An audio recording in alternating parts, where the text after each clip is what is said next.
First time in my whole life nga lang ako nakatikim ng ganitong ka-weirdong lasa ng chicha or snacks. Huy!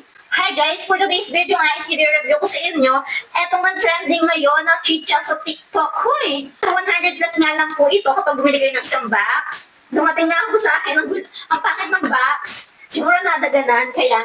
Pero yung loob naman niya is okay. Wala naman pong problem. Marireceive nyo nga po kapag bumili kayo nito is 10 pieces na ganitong mga chicha.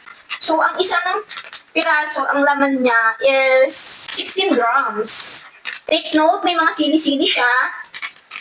Kaya for sure maanghang to.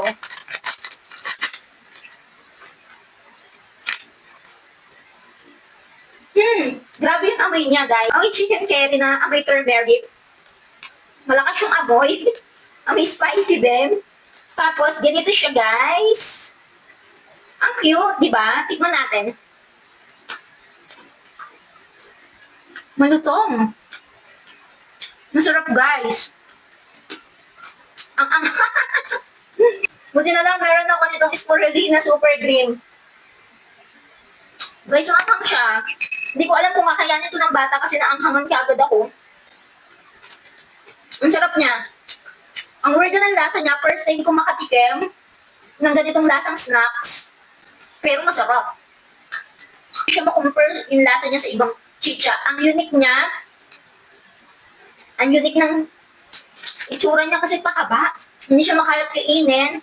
Tapos yung lasa niya is unique. Hindi pa ako nakakatikim ng ganitong lasang chicha. Huy! Ang sarap!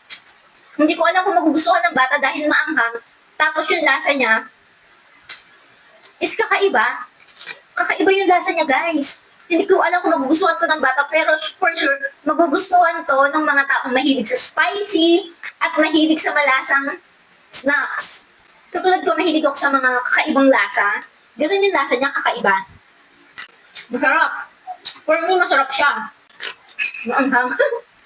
So, hindi ko siya mahahalin tulad sa mga snacks na natikman ko kasi nga, hindi ko pa natitikman yung ganitong lasa sa mga snacks. Pero guys, yung ganitong lasa, natikman ko na sa niluto ko last week. Uy!